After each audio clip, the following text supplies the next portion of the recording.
Good afternoon, everybody. You find me sitting on the termite mound of the home of Macrotermes natalensis, the famous fungus-growing termite of Africa.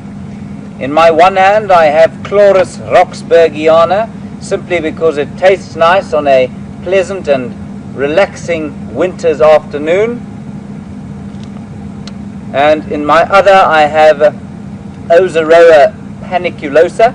And for those of you who were with us this morning, you will know of some medicinal uses for this tree, which I'm not going to rehash.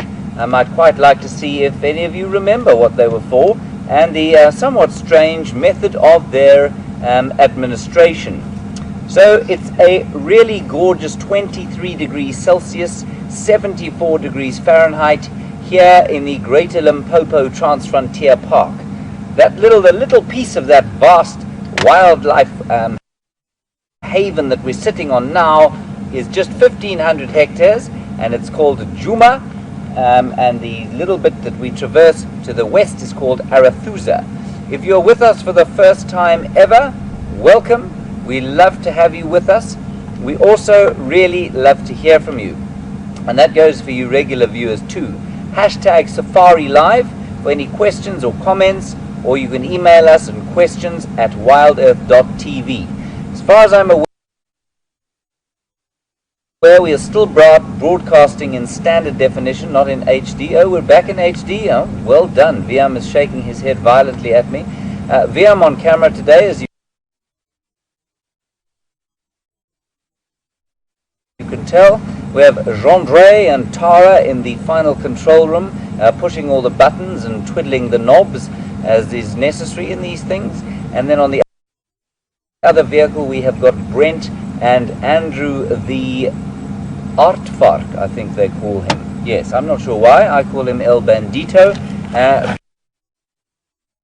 BM with me, like I say, and if you don't know who I am, my name is James, and I am going to be starting your drive today. My plan this afternoon, and therefore your plan, because you don't really have a say in it at this stage, is to go off to where we had a sighting of some lions this morning.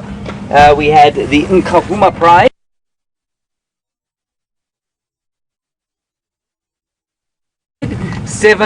Five adult lionesses, 2 sub-adult lionesses, and a young male of about 3.5 years old. They were in some bush just down here, sufficiently safe that they weren't about to sneak up on me while I sat on the home of Macrotermes natalensis, and we're going to see if they're still there. I suspect they are. We probably won't spend all afternoon with them if they are lying down, because they can become a little tedious. We'll go and see what else we can find, and then possibly come back to them installed.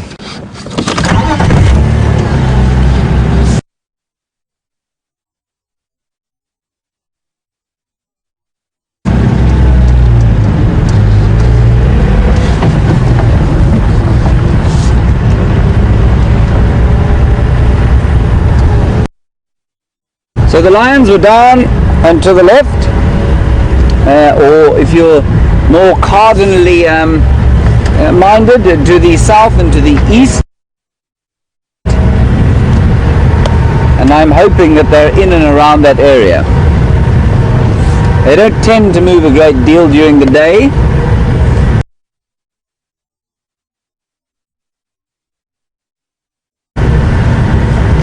That's not to say they won't though.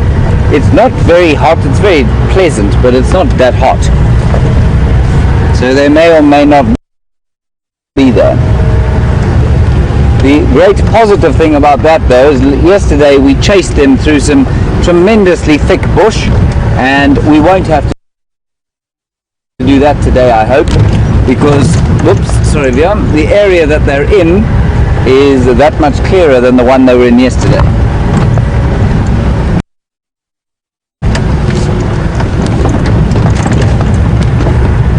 Certainly do seem to be a great plethora of winter flies about the place. Either. The great positive thing about that though is yesterday we chased them through some tremendously thick bush, and we won't have to do that today, I hope, because the area that they're in is that much clearer than the one they were in yesterday.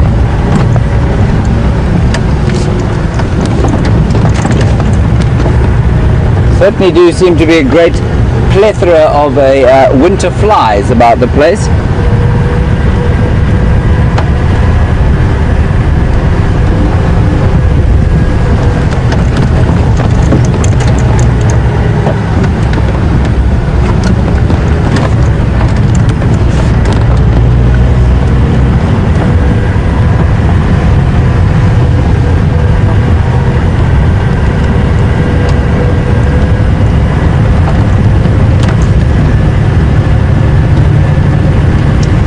So we're going through an area of land where water tends to bubble up to the surface. To the left of the road we've got what we call a sort of combretum woodland and crest area. You can see it's relatively clear of land, at least of trees, lots of termite mounds in the well-drained soil, and then to the right of the vehicle over this side you can see a lot more in the way of trees, and that's as we come down off the slope through the terminalia or silver cluster leaf trees, and then down in towards, there's a fairly substantial drainage line at the bottom of the slope. It's a really pretty part of the reserve, this. Nice and high up so we can see far.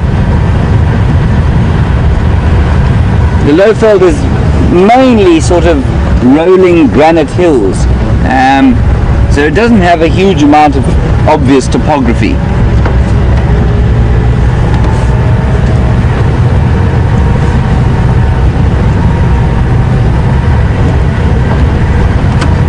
Right, we are getting close. Liam, keep your peepers peeled. Well then, tire tack, better tire. Yeah, I think these are better ones, if you don't mind. That little ruffling noise is Wendy's aerial taking a bit of a beating. Wendy, if you don't know, is this vehicle that I'm on. I'm not entirely sure why she's called Wendy, to be honest. I think it's a fairly nice name for a human being, I suppose, but not particularly brutish for the Land Rover.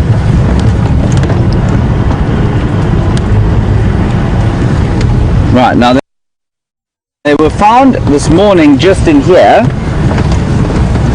They moved in here and they slept for quite a while, and then if we look over to the right hand side, there's a big knobthorn tree that's still got some leaves on it, just behind that big tree you can see in picture, and that's where we left them this morning.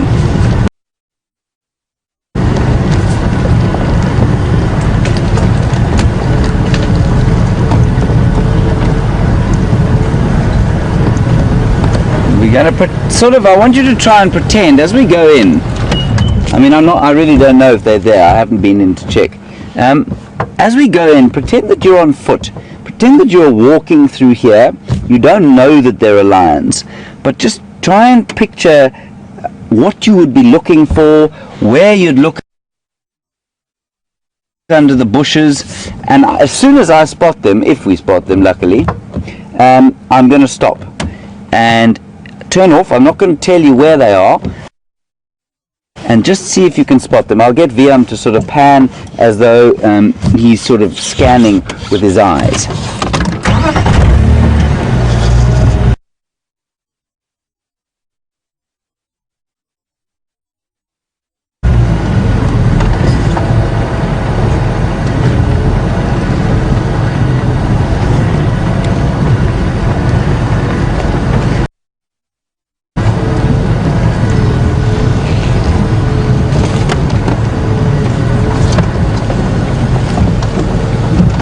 One of us has spotted them.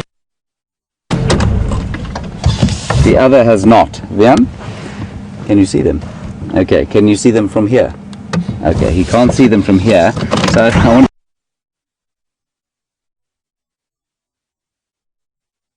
to give you a chance at least. So you can. I haven't seen them. I don't know where they are. VM has just indicated that he has seen them. So keep your eyes peeled. Okay. Right, now I can see them. And this is what you need to look for if you're on foot.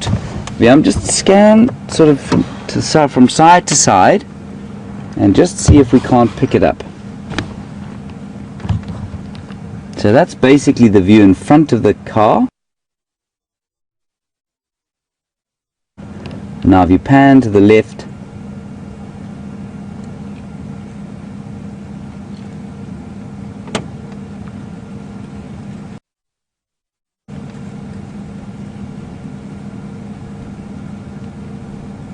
did you see them? They are there. Go back a bit. There. Right, stop there. And she's put her leg down. Zoom, just see if you can zoom in straight through there.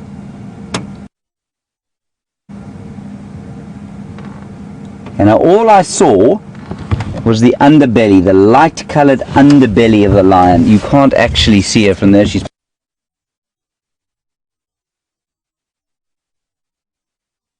put her foot down. We'll go a little bit forward.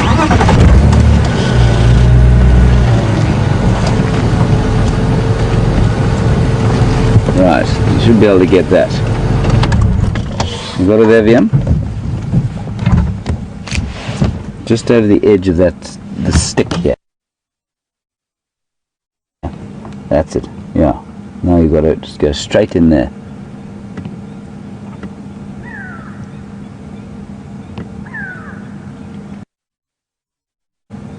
There, you can see a lazy foot sticking up into the air.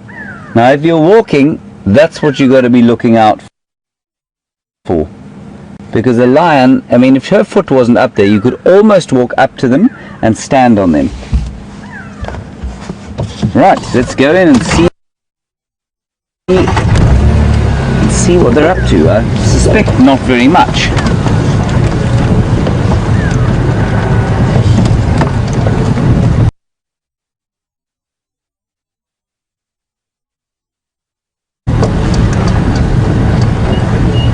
And of course, if you see one, the trick is not to get your eyes fixed on the one, because there could be many.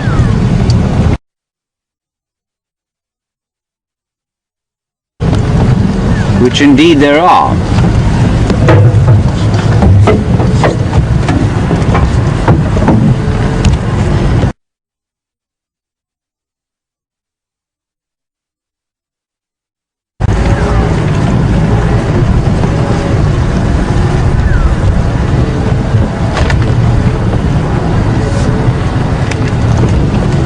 Go. A whole heap of lions.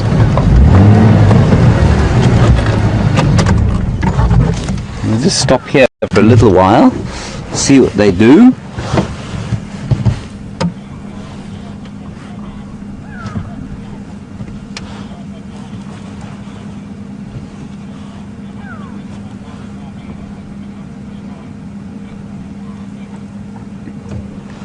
So that female in front there is the one that has orange eyes. Very unusually orange eyes compared with the others who have yellow eyes. Of course, because she's one of the laziest creatures on planet Earth, the likelihood of her opening them and actually showing them to us is small.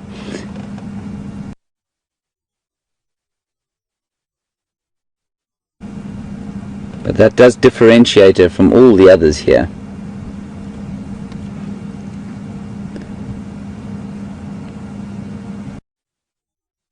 So completely unlike leopards. Leopards never sleep like this. They don't lie down on the ground and pass out completely, because they're a little bit more vulnerable. They'll always be just up, heads up, looking around, and they'll go down again and snooze and wake and look around and then go down and snooze. These guys will sleep like the dead for hours and hours.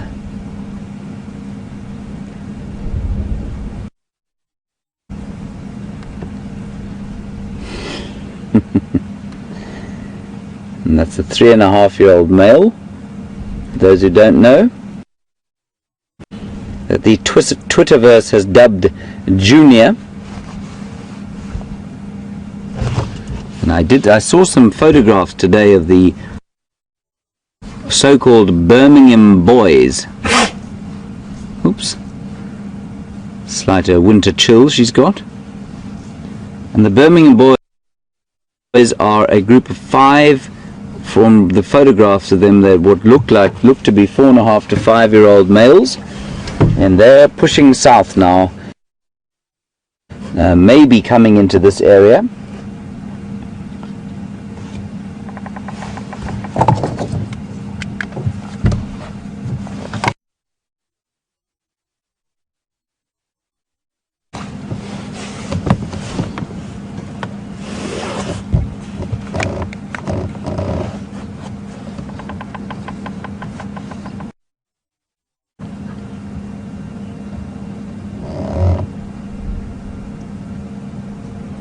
Hello Pamela, you ask an interesting question. You want to know which is a house cat more related to a lion or a tiger? The answer is pretty much the same. Okay, so the way that cat taxonomy goes is that we have the order is Carnivora, the sort of superfamily is Felidae, and the subfamily, if I'm not mistaken, is Felinae, and within that we've got 2 genuses, and those 2 genuses are Felidae, the true cats, okay, and that's into which both of the tiger and the lion and your house cat fit, and into that family there are 3 genuses, and they are Felis, to which your cat belongs, and Panthera, to which the tigers and lions belong,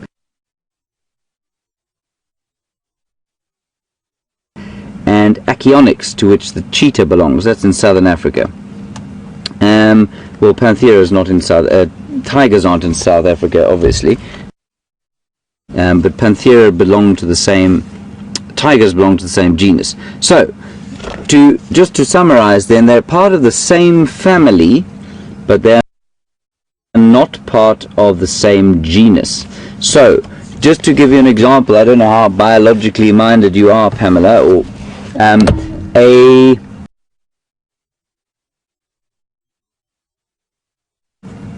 what's a good example? Let's take the example of a horse and a donkey. They fall into the same genus, and they're actually able to hybridize, right? And they form a mule, obviously, if they breed. Now, a lion and a tiger could actually hybridize together to form a liger, and that has happened in captivity. I'm not sure if it's ever happened in the wild. I doubt it. And then but obviously there could definitely be no breeding between a lion, a tiger, and a house cat. Not simply because of size, but because the genetics is too different.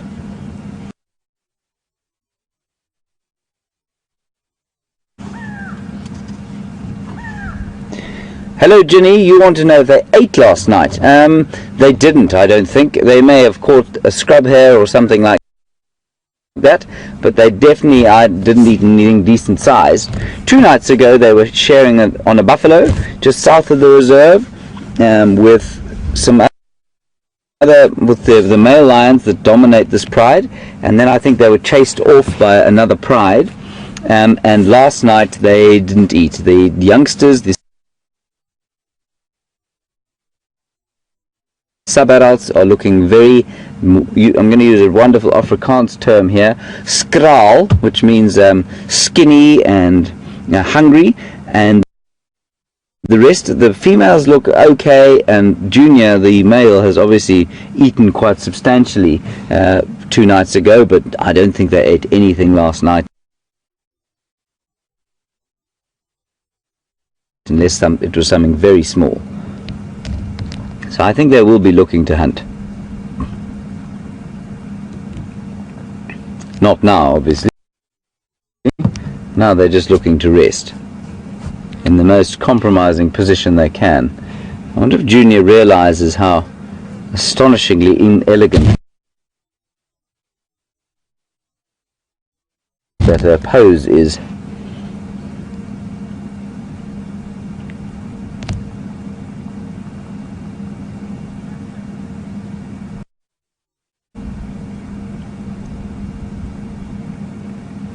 Very peaceful afternoon.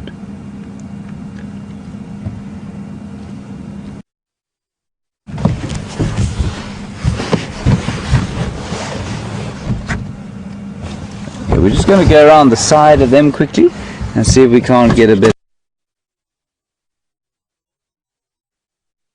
of view. We'll wake them up if we hit a tree.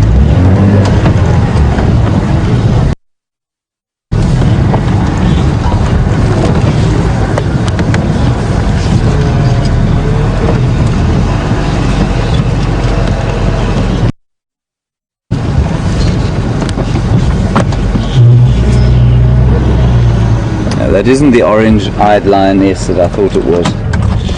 It's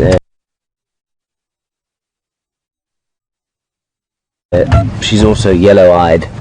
Now, old Junior here has been testing some of them for their receptivity to mating, so their estrus state, and it'll be interesting to see if he does actually manage to mate with one of them. He's more than likely related to all of them. One of them will be his mother. A couple may be his sisters, and definitely the rest will be his aunts. And in lions, that's not such a problem. Apparently up to 6 generations of inbreeding can be tolerated before there's any kind of genetic defect. But it's unlikely that he'll manage, given the pressures from huge coalitions of other males in the area. We reckon his days may be numbered.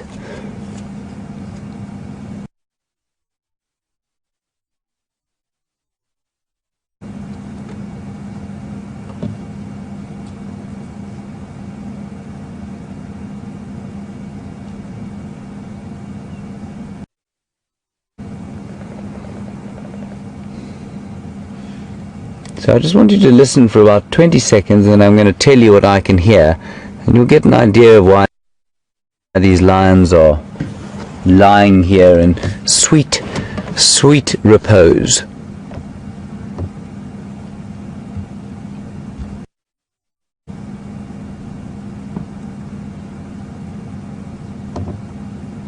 You can hear a woodpecker feeding behind us.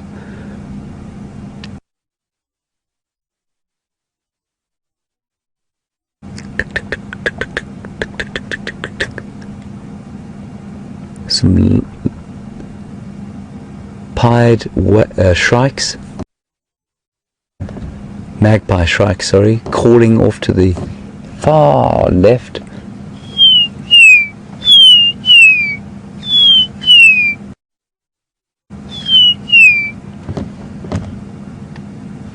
She likes my magpie shrike impression.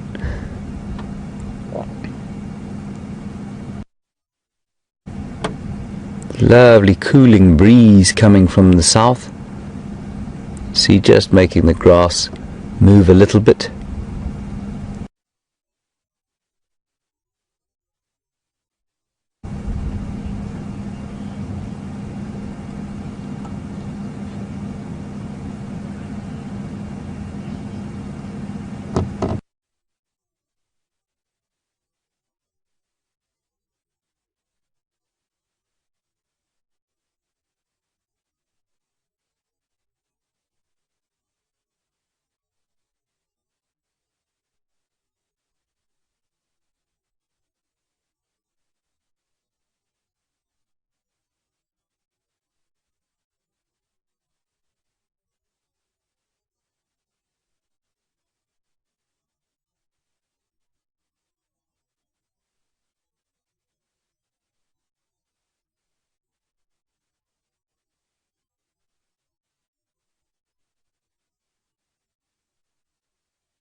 we're back now, and hopefully our tech geniuses can keep the gremlins off our backs for the rest of this sunset safari.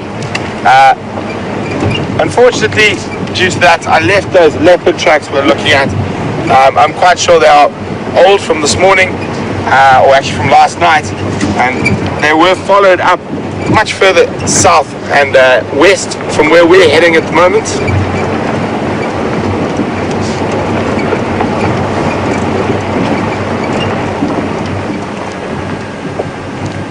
So I think it's about quiz time.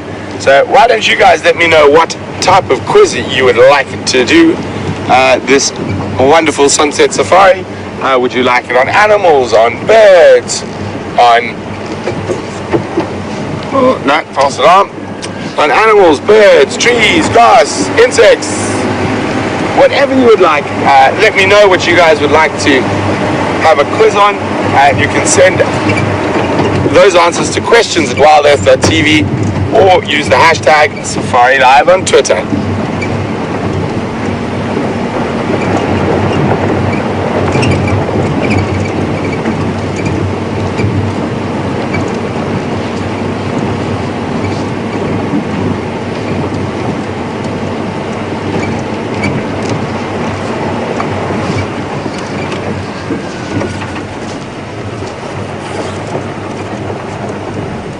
Well, the first quiz is chosen itself if it sits still, which it didn't. It was a little rattling testicular.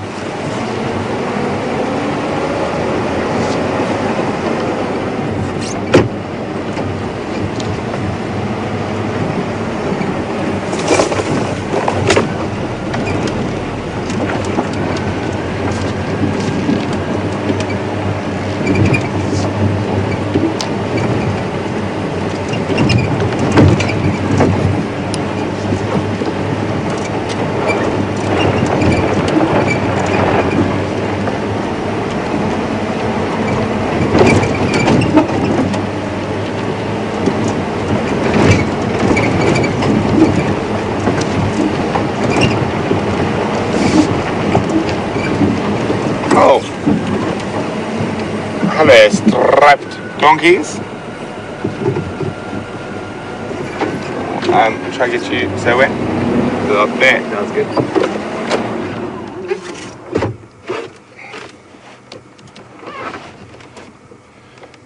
So there we go, the behind of a zebra.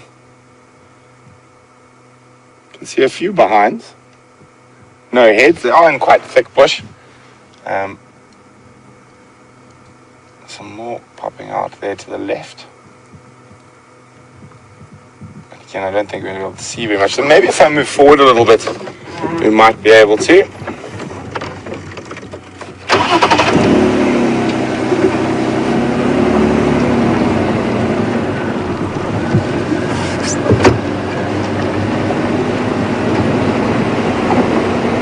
There we go. Those look like they're in a bit of a better spot than the ones I initially spotted.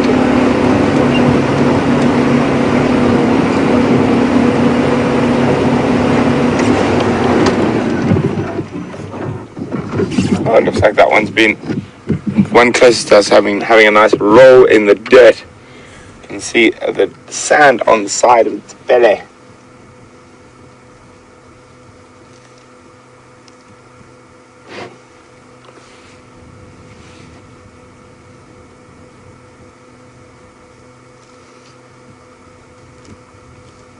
Very, very beautiful animals. They live in small family groups.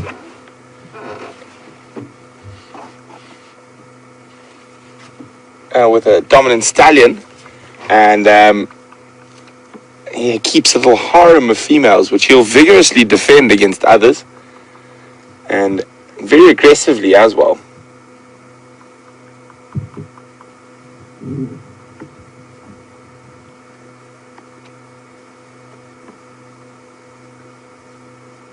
The zebras are bulk grazers, so they're not nearly as picky as a lot of the other grazing species. They'll eat pretty much everything. The other bulk grazers are buffalo and the function of them is to keep the grass short, because a lot of grazing species prefer short grass and are very, very specific feeders, and will eat and pick between different species of grass.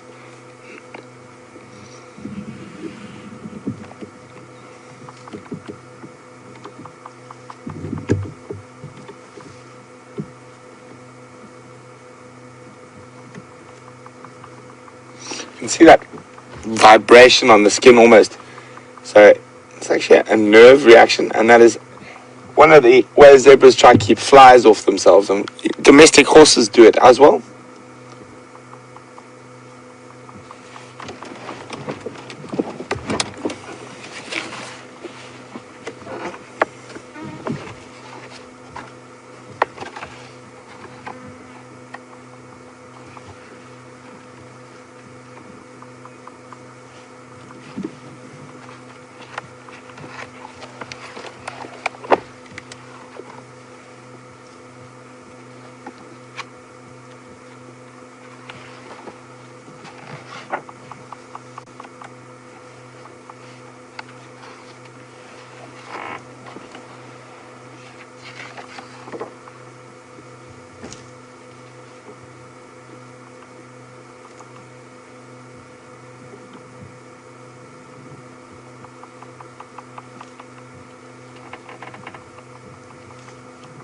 Amazing how still the bush is. You can hear the zebras feeding and a lone woodpecker somewhere off to the south of us.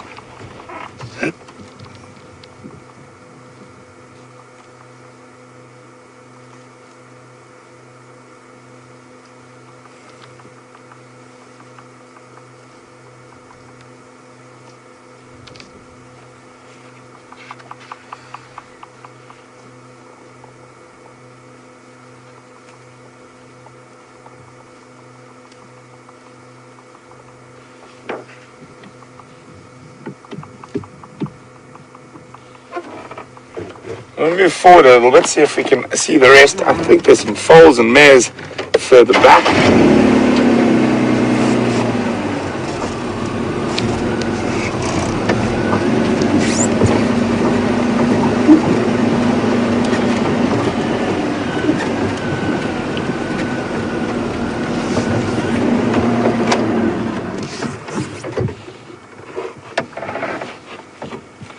So there's an extinct zebra species called a quagga that used to occur in modern times in the Western Cape and the Karoo of South Africa, and they were actually shot out by hunters, but they've managed to get some genetics off some of the old skins, and it turns out that they were actually not a distinct species at all, but rather just a different color variation of a normal zebra, and basically it lacked stripes on the back side of the body, and so it was almost a half striped zebra.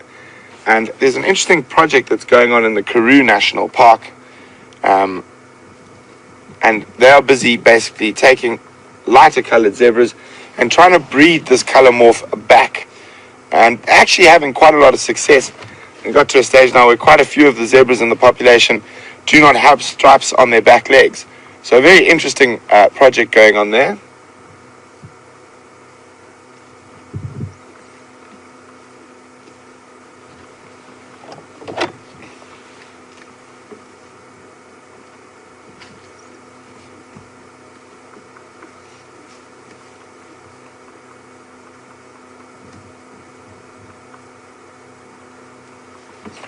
Hi, Lynn in New Hampshire. Lynn would like to know, are all the zebra stripes different? Some seem to have smaller stripes in between. Those are called shadow stripes, Lynn, and most plains or Burchell zebra will have those. The only zebra that doesn't have visible shadow stripes, and even in the individuals, there'll be quite a lot of variation in the types of shadow stripes. So some will have more and less and darker, and it is a normal, regular thing with Burchell zebra. The gravy zebra, which occurs in northern Kenya, is much, much bigger and they have much more finely striped, and they don't have shadow stripes, and the mountain zebra as well, which does occur in South Africa.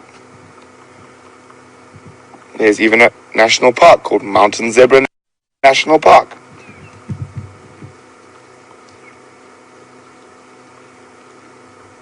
I think we're going to leave these zebras now and carry on, see what else we can find.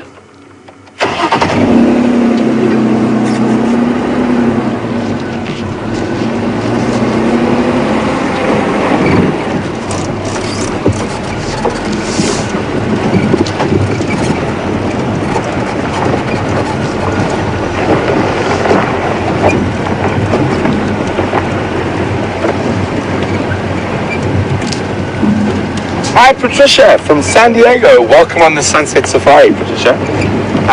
Patricia would like to know where and when do zebras sleep? Well, they don't sleep very often, and even when they do rest, they will lie down sometimes, especially in the evenings, but they will doze more than sleep. They'll still be highly alert to the fact that there might be predators around. In that tree there, Brian.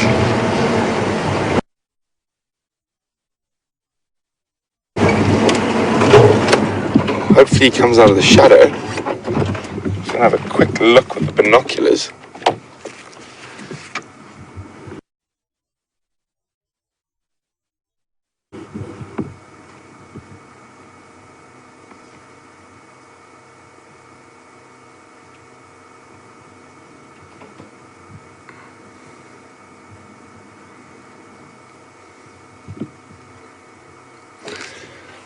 So it's a bit difficult, but you guys can see him there. A lovely woodpecker, one of the bigger species we get here. Oh, and a southern black tit just off to the left of him.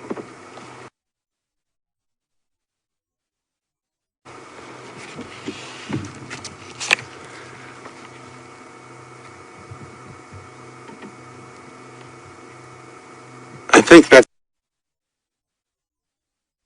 possibly the woodpecker we could hear banging away while we're watching the zebra. Let's see if he decides to start hammering. You can see as he turns his head there in the sun, a brilliant little red cap that is on a lot of the male woodpecker species. Oh no, he's decided that tree does not hold enough borers, and that was a bearded woodpecker.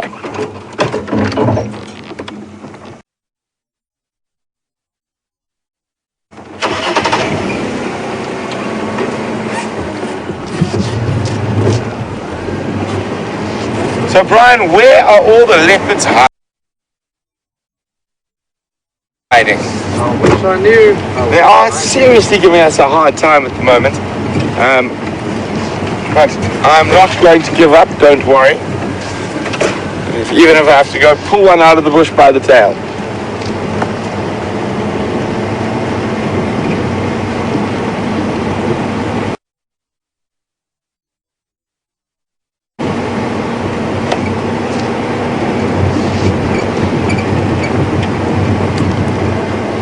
Hi, Pamela. Welcome on the Sunset Safari. Welcome on the back of the Jigger today as we traverse through we're on Djuma private game reserve at the moment. Pamela would like to know, are zebras more related to horses or donkeys? Most definitely donkeys, I'm afraid. They are striped donkeys rather than a striped horse. Much more closely related to donkeys. You can see by their build, much shorter, round, squat little legs.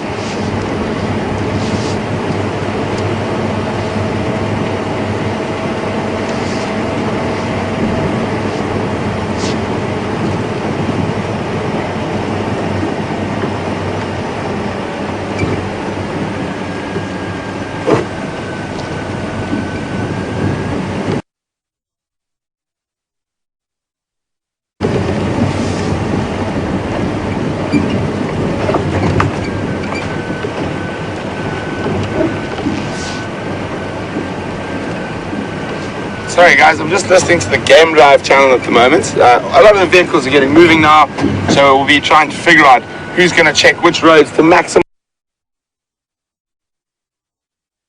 our chance of finding animals. Was because of an insect called the tsetse fly, and the tsetse fly carries a sickness called sleeping sickness, or Ghana. And what happens is that it heavily affects domestic animals, dogs, cats,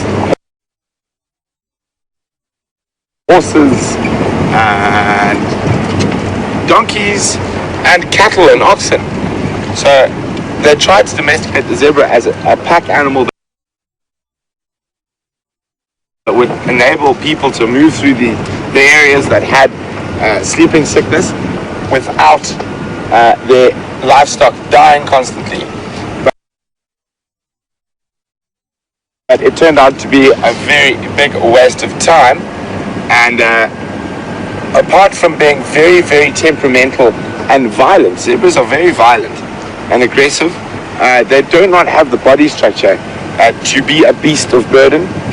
They found their backs weren't strong enough, and they didn't have stamina. So it was quite a failed attempt. They also die quite a lot during that initial capture period while they were trying to be habituated. So it wasn't the best idea that we've ever had to try habituate or domesticate, sorry, not habituate, domesticate zebras.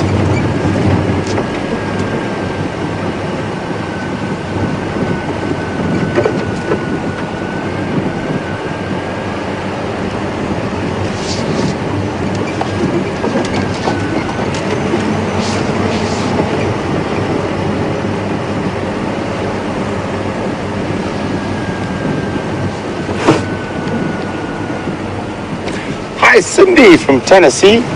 Cindy says she noticed that most male woodpeckers have red on their head. Is there a special genetic reason for this? Well, Cindy, I think there probably is, and it's probably got to do with competition and mating, or the color. So the brighter and more red the color is, the more attractive they might be to a female, as in with starlings and other birds, but I'm not 100% sure. But generally when a bird has a bright patch of color like that, it is generally to impress the ladies and put off other potential mating threats, so other males. So this is where I had that female leopard tracks last, was just ahead here. But Cindy, thank you very much for that. I'm just going to switch back to leopard tracking mode quickly. Make sure she didn't sneak down this way.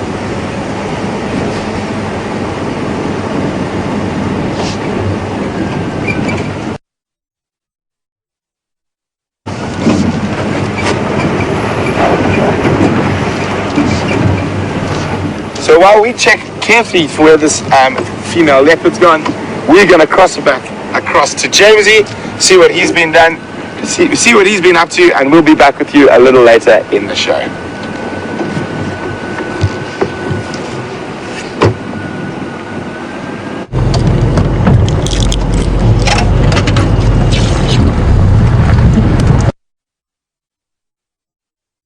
Hello everyone, welcome back to Wendy, who we've just discovered the name of the origin of which we don't know. Someone will tell us eventually. We've come on to Arathusa here, and we did see some tracks of a female leopard coming this way, probably Shadow's tracks. And for those of you who don't know, Shadow is the sort of resident female leopard of the particular area we're in now. She shares the sort of eastern section or western section of Djuma and this section of Arathusa. As yet she has failed to materialize from the bushes, but we are ever hopeful. I have just picked some pods. Let me stop before they'll blow off. These are the pods of Cumbritum herreroense, or the russet bush willow. A fairly good tea substitute, fairly tasteless tea substitute, I'm afraid. but they do apparently have the same sort of effect as black forest tea. So if you are stopped up in some way, this is the kind of thing you want out here. I'm just going to taste one.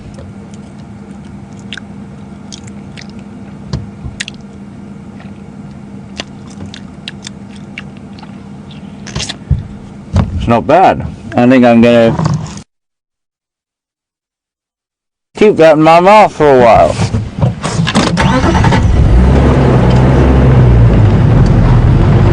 I may of course poison myself. VM, did you bring a first aid kit? Yep. Great.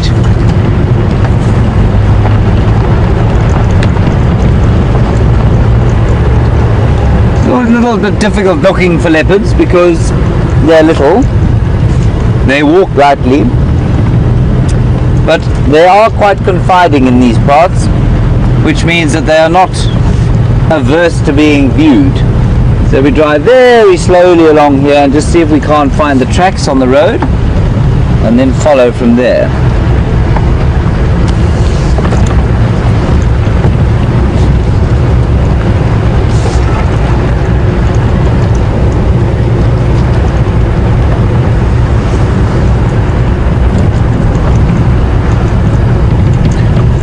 Hello David in Cherry Hill, New Jersey.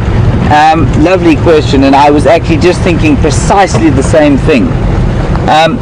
You say that leopards here tend to like termite mounds. They do, and I'm just looking there. No, I've seen a stick. I was thinking especially, there's just a stick through there that looks a little bit leopard shaped.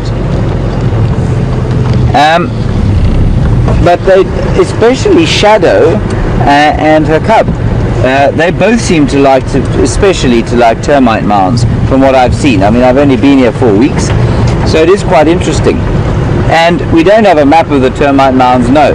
But I'm very carefully going past every single termite mound and looking.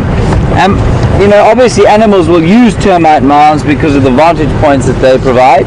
We being upright are relatively tall compared with even, say, lions. If they're walking through the thick bush like this, they will need to stand up on something to have a look every so often, especially when the bush is thick and the grass is long. So a lot of animals will use termite mounds for vantage. Cheetahs will do it. Kudus do it to advertise themselves. They're one that particularly like to go and sort of stand up on termite mounds in the mornings and advertise their territories. So I mean, a termite mound is a particularly important piece of the ecology out here. Provides burrows for hundreds of things, provides a good place for grasses and trees to grow, and obviously vantage points for those that are shorter than average, like Djuma and I.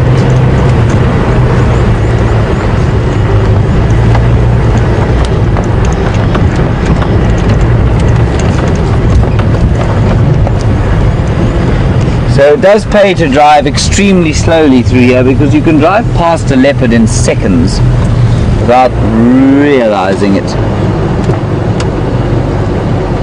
As I say that, I'm looking at a termite mound that looks like a leopard.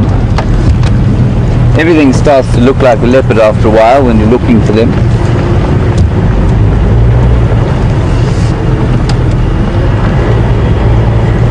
The other place to look, of course, is up in the trees, where hopefully she might have stashed a kill. But I must say, the leopards that I've seen here do not seem to be particularly arboreal, and that to me speaks to a slight lack of hyenas. I don't think there are that many hyenas around.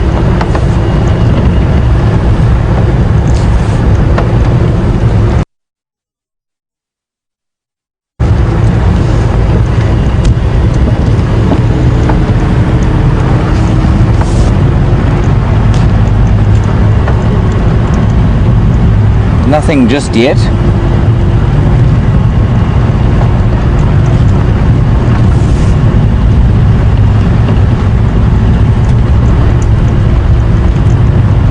Alas and alack. We will stay positive.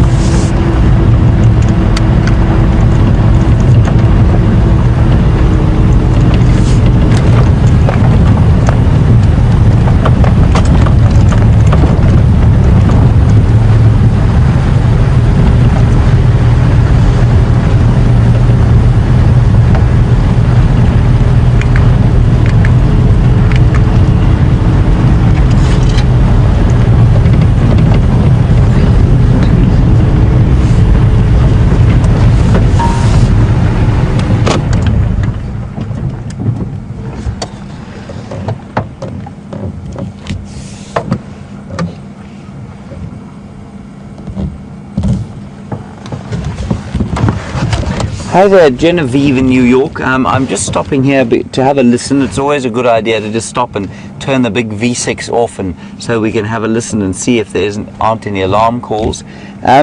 Genevieve, you have been reading about beetles, and I think something called a tortoise beetle. The radio is not great at the moment, I'm afraid, so I may have misinterpreted your question.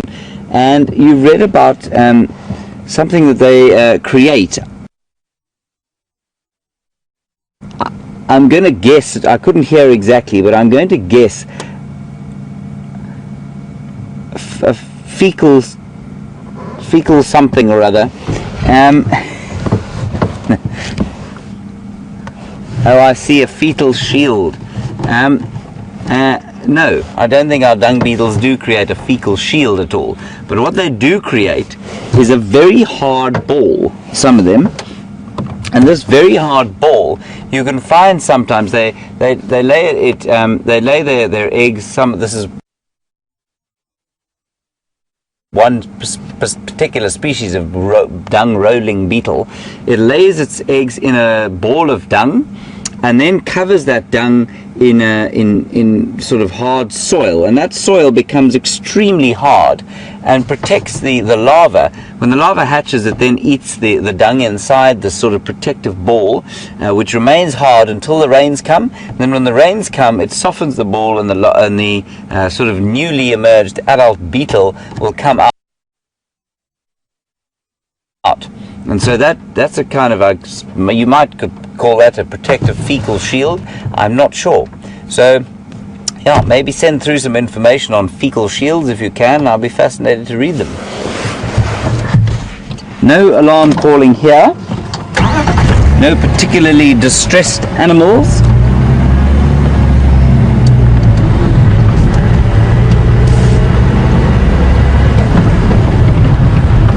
No tracks on the road.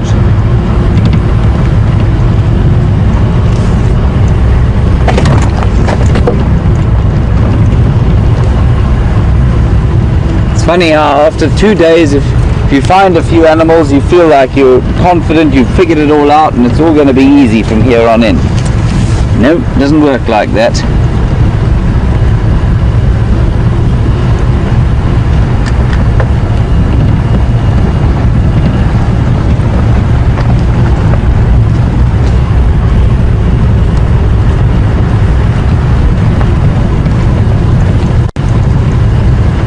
Hello, Dennis in Massachusetts. A nice question. You want to know what do I think is the most common nocturnal mammal here that isn't related to the primates, so not a bush baby. I'm going to say a bat. There are lots and lots of bats around, and by sheer numbers I think it's probably them. Ground-dwelling mammals, probably the rodents, so there are probably lots of bushville gerbils and various other kinds of rodents, woodland dormouse and other things like that knock about on the ground during the night that we hardly see. Then the most sort of more obvious ones, and the one whose tracks I see the most often in the morning, would be the civet. I see their tracks every morning. Them and white-tailed mongoose, they seem to be quite a few of them around here. What about the hares? And the hares, as Viam says, the scrub hare. That's actually a good one. Probably more than civets.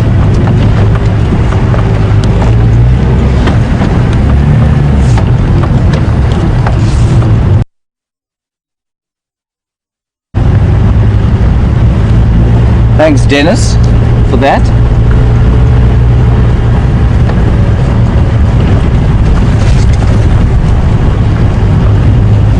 Bit of a wind blowing, which is good for predators.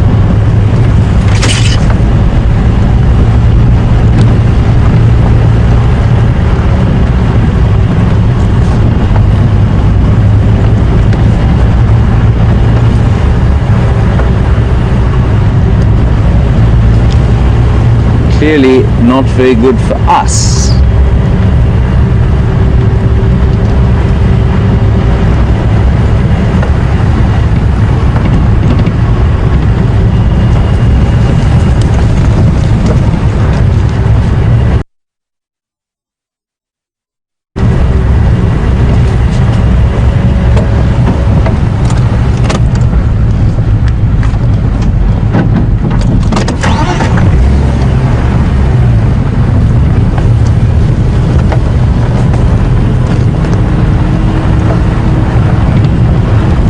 Hello, Julian Houston.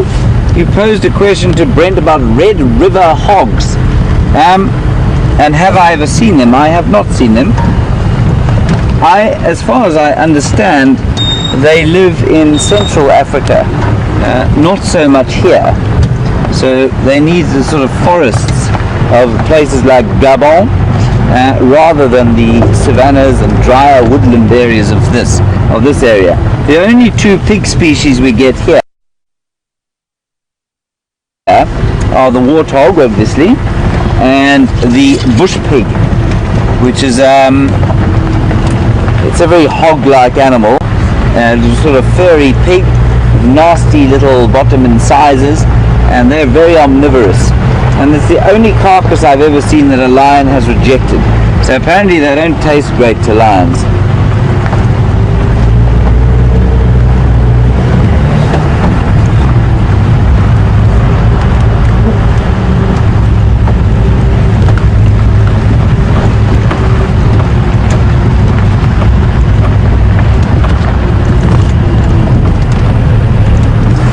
Hello, Mary on Twitter.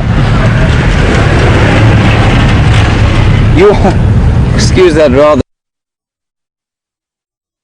speedy vehicle going past us. We're carrying luckily carrying something very safe, like 2 gas bottles. You want to know how many babies will there be in a dung ball? Mary, only one. The dung beetles only, there are over 900 species of dung beetle, and not all of them are dung rollers. But the main dung rollers that we get here only put 1 egg in a ball like that. And they'll make a number of them during their lifetime, and their lifetime is only a few weeks long during the summer. They're absolutely amazing creatures.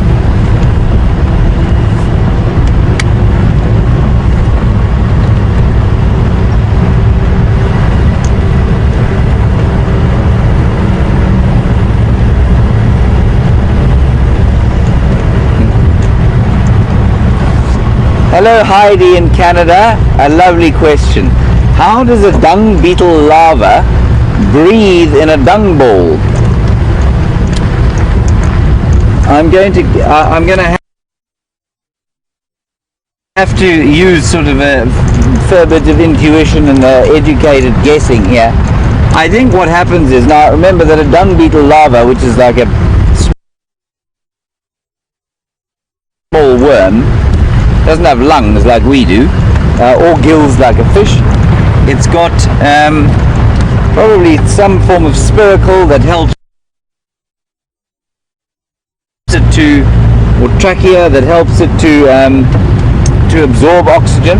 So it will need very little oxygen, and I suspect that trapped inside that dung is sufficient to get it through what it needs to do. So oxygen will just sort of diffuse into the body, and I suspect they need very little of it until they're big, and they'll only start, their metabolic needs only really start to ramp up when they fly. Then they need lots of energy, and they obviously need a lot more oxygen. Nice, lovely question. Some good ones today. I'm afraid there are no obvious leopard tracks at all. So we'll probably move into a different section of the reserve and see if we can't pick up some more. And we might be lucky.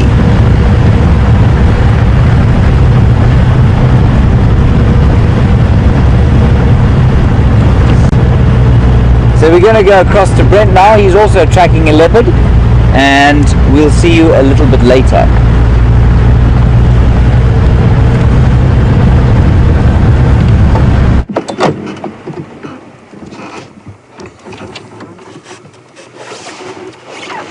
Welcome back, everyone. So good news, we found fresh tracks from sometime during the day of that female leopard we followed up for so long this morning. So I'm quite excited about this. Hopefully she isn't too far. Fortunately, she's gone off the road into some thick areas. So I'm actually going to go take a walk into these areas. Hopefully we can find her, and then we'll be back with you a little later. So just letting you know what we're up to here, and we'll be back with you a little bit later.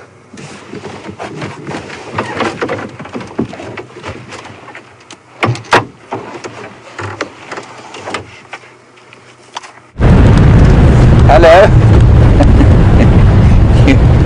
You seem to be back with us. I'm not sure what happened there. I'm assuming that Brent is probably off the vehicle trying to find something.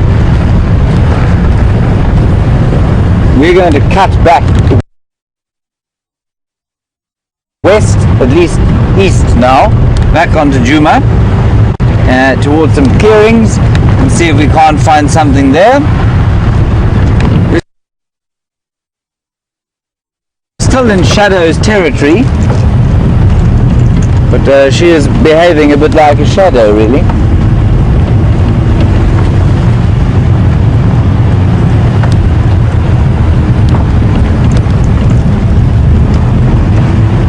So now, as we go down the hill, you're going to see a change in the vegetation, which I want you to try and notice on a straight road like this. So we've got very open sort of woodland on the side here, with big marula trees. Those are the big bare ones that you can see, and they like to grow in well-drained sandy soils on the ridge crests. And then as we go down the hill slowly, so the soil will become more sodium rich, and because of that the grazing will improve, and with any luck it will provide us with some grazers. So you start to see the vegetation changing now to magic worry bushes. Those are the green bushes that you can see on either side of us. Evergreen trees that not much likes to eat, but they like to grow on very nutrient-rich soils.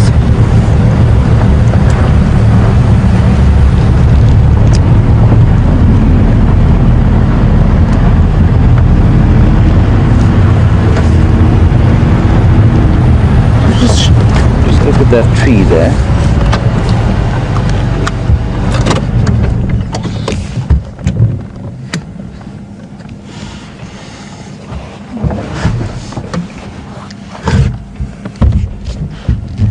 Going to look at that beautiful tree there.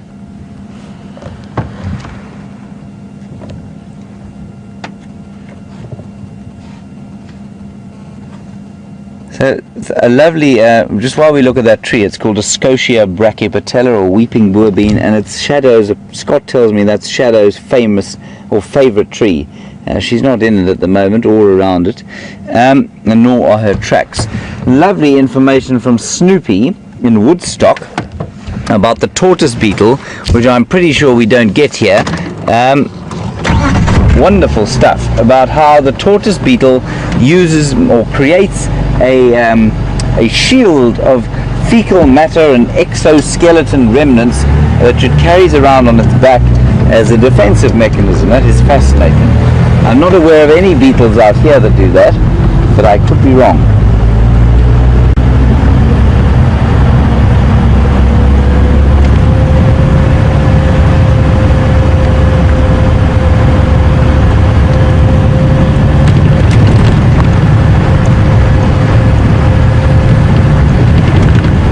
Hello Norm, nice question. Where are the dung beetles? We keep talking about them, but there aren't any.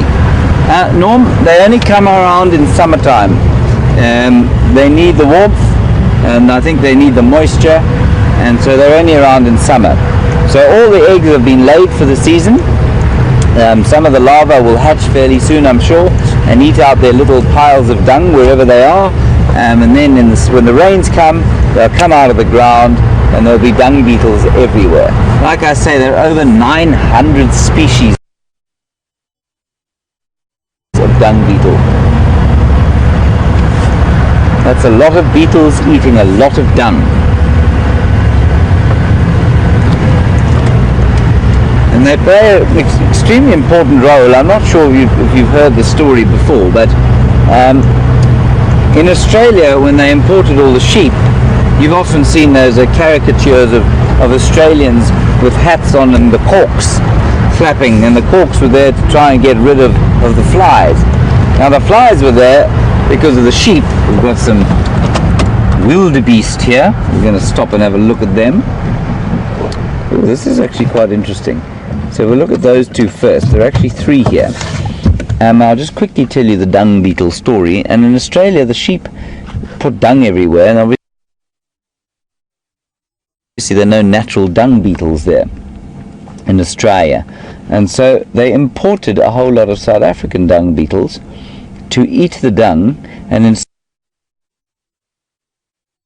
so doing reduce the number of flies that the Australians have. And it apparently seems to have paid incredible dividends, been a remarkable success. So these 2 wildebeest look like cows. Now, just Vim, can you go across to the bull quickly? He's just marking his territory. He's doing it with the glands on his head and the glands in between his toes. Now I'm really glad to see this because I wanted to go and smell what it smelled like. I've been asked fairly regularly what it smells like where an antelope marks territory, and we'll go and have a smell just now. I may have to chase him off, but I don't mind doing that. This bull, the last time we saw him, was totally alone, and he seems to have found himself 2 girlfriends. So now he'll mark his territory and make sure that he try and keeps them in it. And they're substantially smaller than he is. He's a good sized bull, that. Now this is the same species that migrates across the plains of Serengeti in such enormous numbers, 2 million of them at a time. They don't do that so much here. In fact, they don't do it at all here anymore. Slightly different subspecies, the one in East Africa, it's called a brindled gnu, and it has a white beard underneath, where this one has a black beard. We'll just go around the other side of them, try and get a slightly better look. Really delicate affair, scratching your eye with something like a hoof, I would have thought. You can see how nimble she is. Right, let's just go around the corner, and if that bull moves off, I'm definitely going to go and have a smell at where his the hooves in between, the glands in between his hooves have been marking.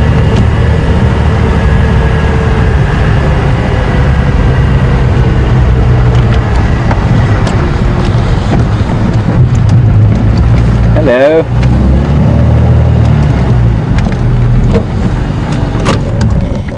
Go on, move off. Alright, in order to expedite this process, I'm going to go and smell. He is going to move off when I get out of the car. He'll probably look fairly terrified, but he'll come back. Don't worry. He won't be adversely affected. Right, here I go. If this turns out to be the only nasty wildebeest in the world, will you please save me? I'm gonna film it.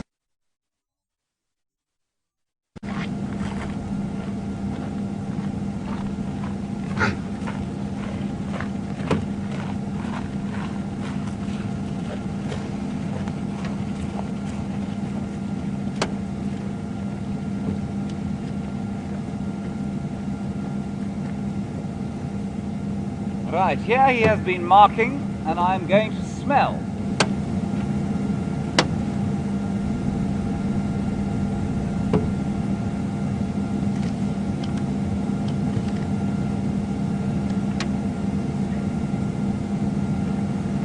No. Absolutely no smell at all.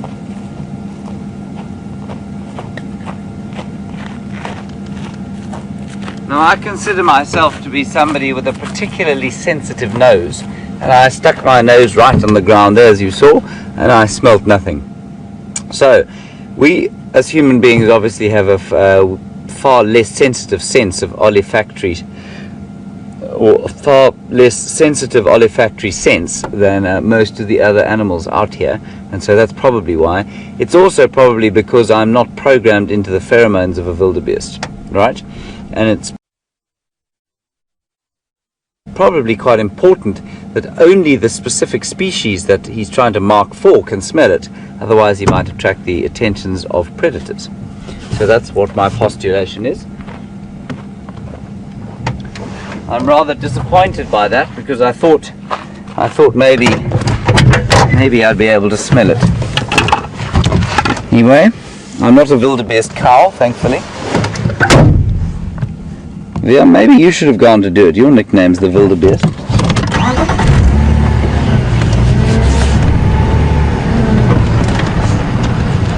Right, on we go.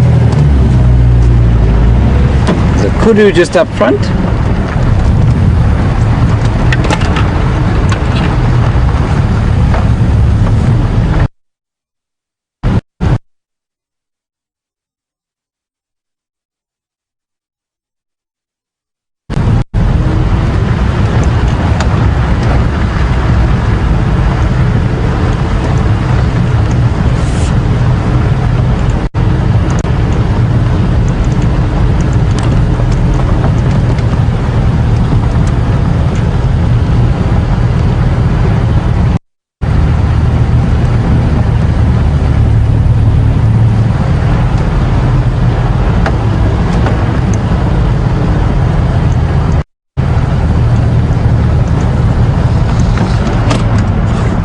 Magnificent kudu bull there.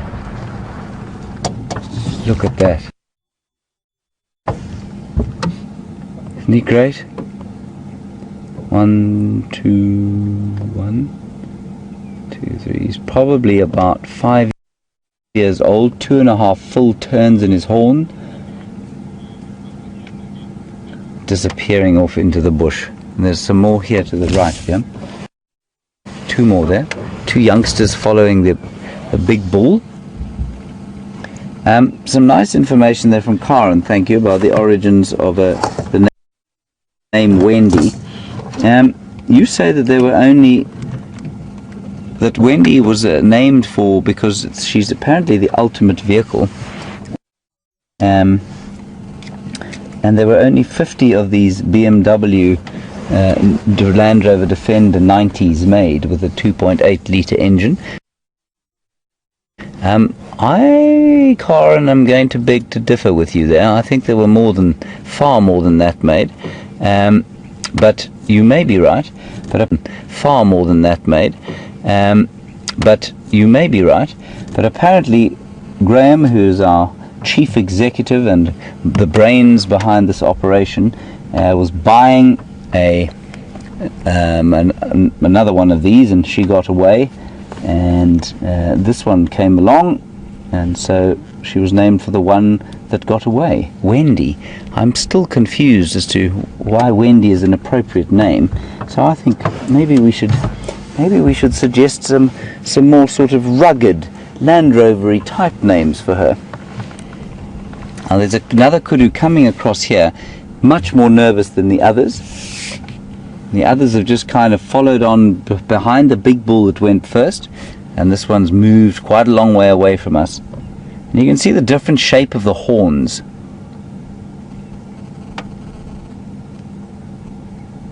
Much a wider spread, but definitely a younger one than the one that went into the bush. Now if you were a hunter and it was your bent and you were quite mad enough to think that sticking the kudu's head on your wall was a good idea, that would be a more attractive one because its horns are wider set. It gives you an idea of how seemingly ridiculous the trophy hunting industry can be. Right, that was the kudu. We have seen the wildebeest, and they actually come, I've learned recently, from a different family.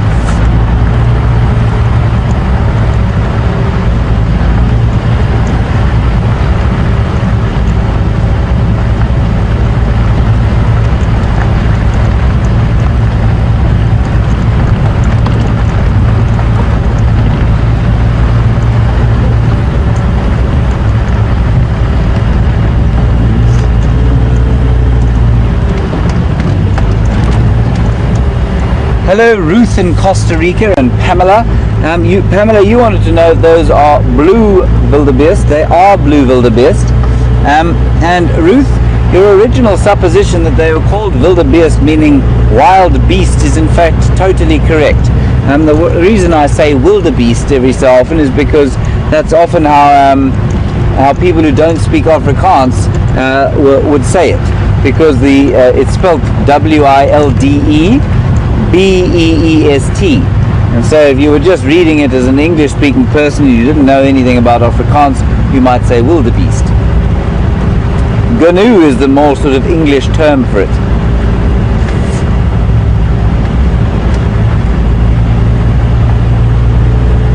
And we've got some zebra up ahead.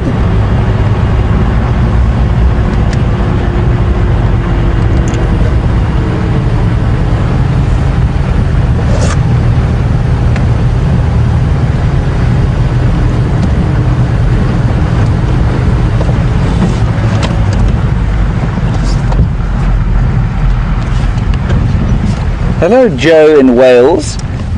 You'd like to know if just while we look at this rather magnificent painted horse walking through here, you'd quite like to know if I have ever eaten dung beetles, given my propensity to try things out in the bush. Hello. Joe, I have not eaten a dung beetle, and I shall never. I'll tell you why. Dung beetles don't only eat dung, they also eat carrion. And I have picked up a dung beetle once and held it close to my face in order to observe it. And it had clearly been sitting on a very rotten piece of meat. And the smell coming off it was something to make my eyebrows fall out of my face. So I don't think that I could ever actually bring myself to eat a dung beetle. I think that would be particularly foul. Lots of zebra all over the place here.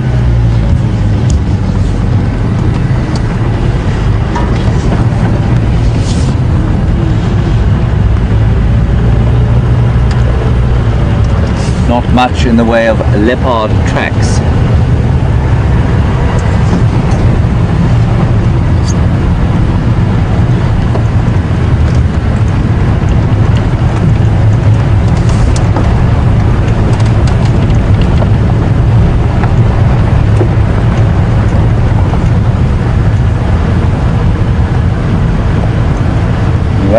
There seems to be a great diversity of antelope and herbivores out at the moment, which is excellent.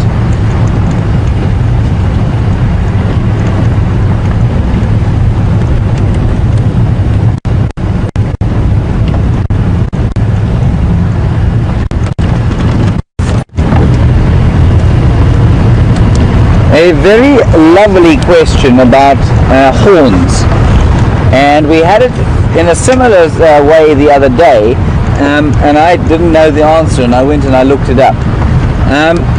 Some of the female antelope or herbivores out here have got horns, and most don't.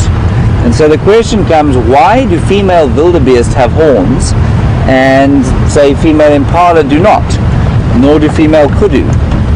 And it would seem to be, and the question was that, do they fight? No, they don't fight at all.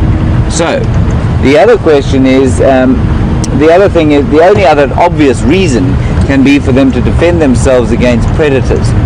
Now, that begs the question as to why do smaller animals not have horns to defend themselves from predators? And it basically goes along the following lines. A large animal like a wildebeest or a buffalo, both of them have, both their males and females have got horns, live out in the open, and they are relatively big. And so for them to stand and fight against something like a lion actually sometimes would make sense, or against a hyena, a group of hyenas. It would make sense for them to stop and fight, especially if they're looking after youngsters. Because they can't hide, they're very large, so they can't exactly just duck into a bush.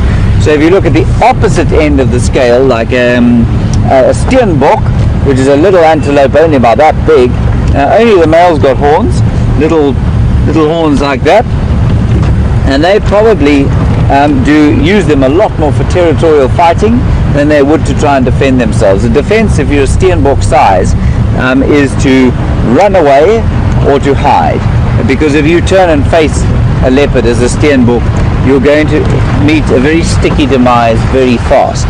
So the short answer is, if you're big and obvious, it pays to have horns for the females, because they're not used only for hunting.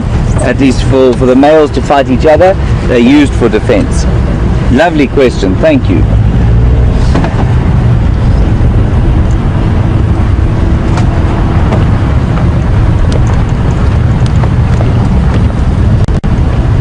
So we're just doing a circuitous route down and round towards the waterhole.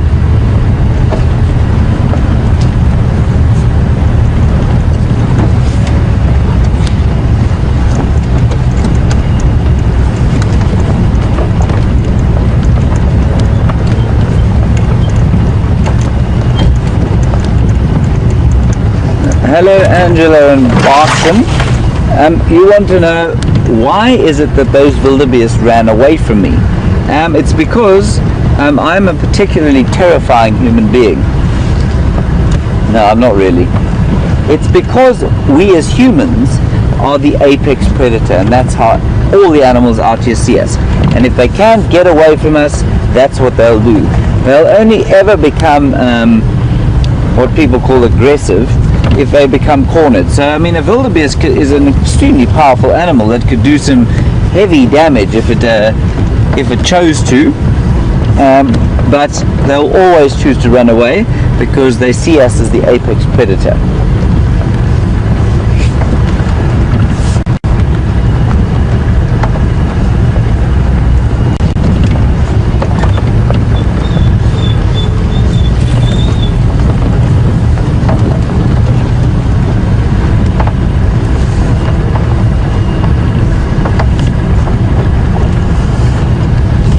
So we've got the definitive answer for why Wendy has got such a seemingly naffy name for a Land Rover.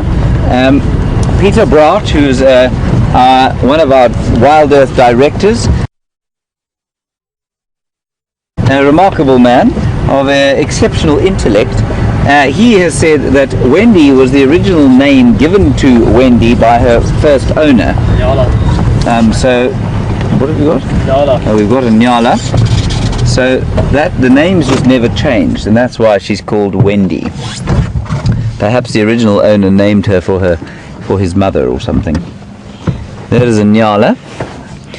We really are getting quite a diversity of antelope today. Beautiful in the setting light.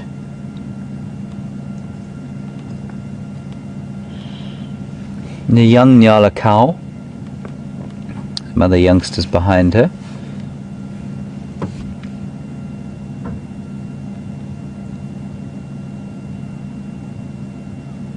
And we've just seen those zebra, and you can see the stripes, very similar kind of, same reason that the zebra have stripes.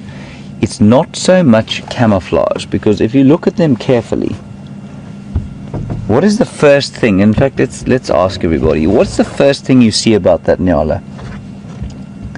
What's the most obvious thing on the flanks of that Nyala? Just look at it. Don't Google it. Just look at the Nyala and tell me what is the first and most obvious thing that you would see driving past here if you saw that Nyala. Hashtag Safari Live, quick as you can.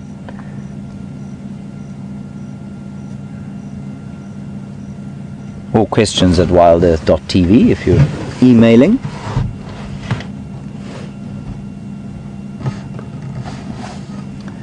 As the Nyala disappears. Still, keep watching and see what you can see there. What's the most obvious thing that you can see?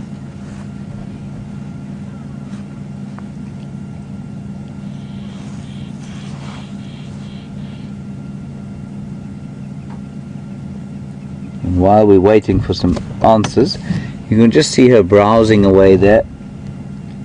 Any bit of greenery, any bit of green leaf, they're going to search for, and it's going to be extremely hard as it goes into a dry season after a particularly dry wet season. So it's not going to be an easy few months for them going forward for the next little while.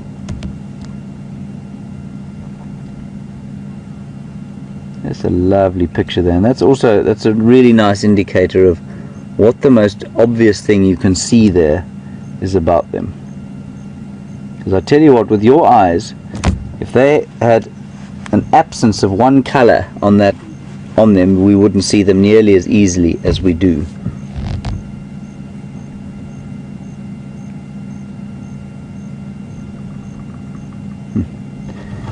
Alright, well, we'll leave them to themselves, and I will give you the answer to my little quiz a bit later.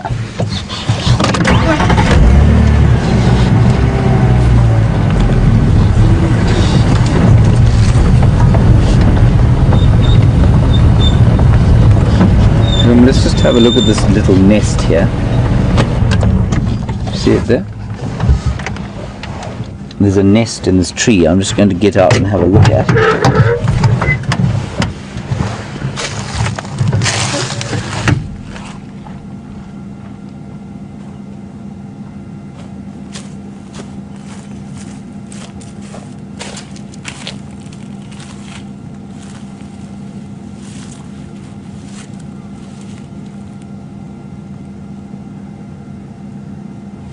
This is more than likely a blue waxbill's nest, and a blue waxbill is a little finch-like bird. What's it called in Afrikaans? What? Blue waxbill, blauwswyssie, something like that. No idea. Anyway, the Afrikaans name, if I ever remember it, is a very good one. And that blue waxbill very cleverly builds its nest there in order to avoid predators. So if you're a predator and you wanted to eat a small blue waxbill, which was a finch, you would struggle to get into that tree. And the main thing that's going to go after them are things like boomslang or tree snake, which will go in and pick the chicks out of the nests. And also, probably there are a few birds that parasitize them, and they've probably adapted those nests in order to stop the brood parasites from going into them. There are two bateliers circling high above us, which I'm afraid we won't be able to film for you, but if they move we'll get them. It's a couple.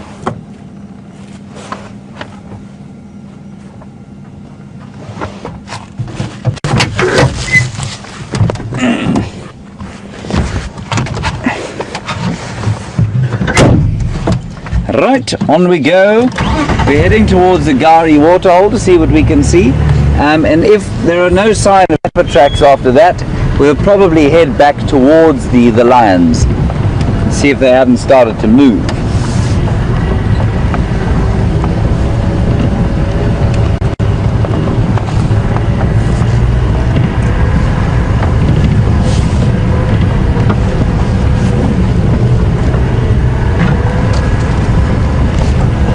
Hello, Rocky fella. Nice question. Do we get eland in the Sabi Sands? Now, an eland, for those of you who don't know, and as Rocky fella has pointed out, is the largest antelope that we get in southern Africa. And I'm just going to stop here and let Viam, should I tell you what, Viam, let's go into the clearing here maybe. Or have you got them there? There's some batelier that he's going to try and track, and while I talk about Rocky fella's question, which is, do we get eland here? A beautiful antelope, quite closely related to the kudu. And we're struggling to find those birds. And Rocky fella, yeah, they've gone too high. Sorry. We don't get eland here. Yeah, and the reason we don't get eland here, I mean, we might get them once every 10 years, they'll pop through, is there's too much water. So they've been out-competed in an area like this, where all the landowners have sort of created their own little dams, which favors things like impala and zebra, and they then outcompete everything else in the area. And so that's why we don't really have eland. They like to be in areas that are a bit drier, where they can get away from the water.